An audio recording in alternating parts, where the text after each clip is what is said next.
Shalom dan puji Tuhan saudara atas kebaikan Tuhan pada setiap kita, sehingga pagi ini dengan izin Tuhan kita boleh bangun dengan tubuh yang sehat, pikiran cergas dan semangat yang berkobar-kobar untuk melayani Tuhan. Untuk memulai renungan kita, mari kita berdoa. Bapa Syurgawi, terima kasih atas kebaikan-Mu karena bersama dengan kami pagi ini sementara kami mendengar dan mempelajari firman Tuhan. Dalam nama Yesus kami berdoa. Amin. Saudara dan saudari yang dikasihi dalam Kristus, tajuk renungan kita pagi ini ialah jangan ambil kesempatan dalam kesukaran.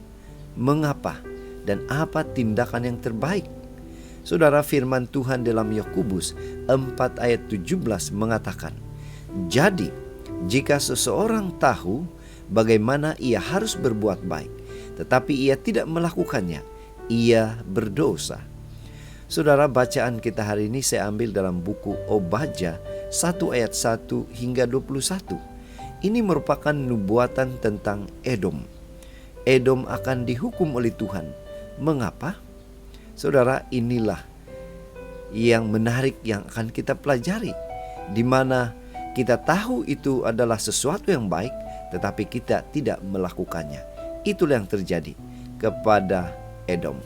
Saudara, pada saat bangsa Yehuda diserbu dan dirompak oleh bangsa asing, Edom, bangsa keturunan Esau, abang Yakub, nenek moyang Israel, diharapkan akan menolong saudaranya yang sedang ditimpa kesusahan.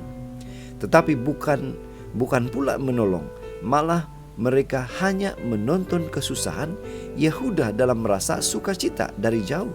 Jika kita membacanya dalam ayat yang ke-11. Bahkan saudara, setelah penyerbuan itu berakhir, mereka mengambil keuntungan atau kesempatan dan menambah lagi kesusahan Yehuda dengan merampas dan menghabisi apa yang masih tersisa. Ayat 13 hingga 14. Itu sebabnya Tuhan murka terhadap tindakan Edom itu, dan melalui Obadja Tuhan menyatakan peringatan untuk menghukum Edom dan menyelamatkan Yehuda. Saudara, bagaimana dengan kita? Jika ada di sekitar kita ada orang yang mengalami kesusahan, jika ada orang yang memerlukan pertolongan, apa tindakan terbaik kita? Dalam renungan hari ini mengajak kita, janganlah kita mengambil kesempatan dari kesusahan orang lain.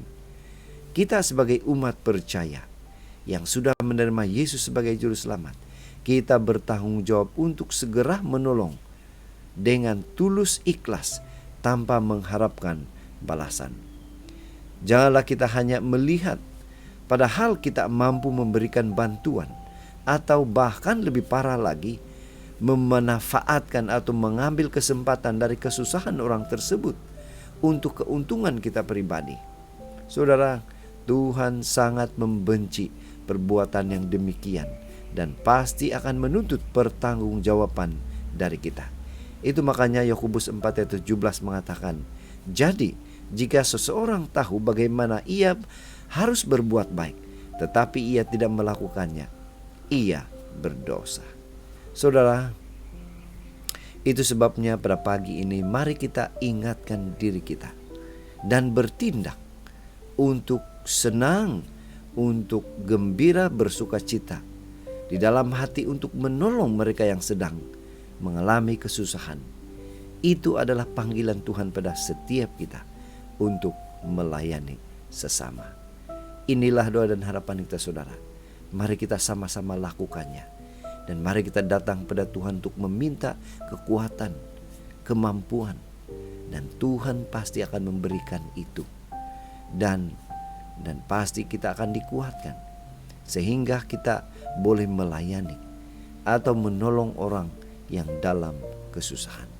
Mari saudara, kita tetap setia, tetap semangat, tetap positif, dan tetap sihat bersama dengan Tuhan sampai Maranatha. Tuhan memberkati kita. Mari kita berdoa. Bapa Syurgawi, terima kasih atas kebaikan-Mu, karena sekali lagi kami diingatkan untuk dengan senang, dengan sukacita menolong orang yang memerlukan. Dalam nama Yesus kami berdoa. Amin.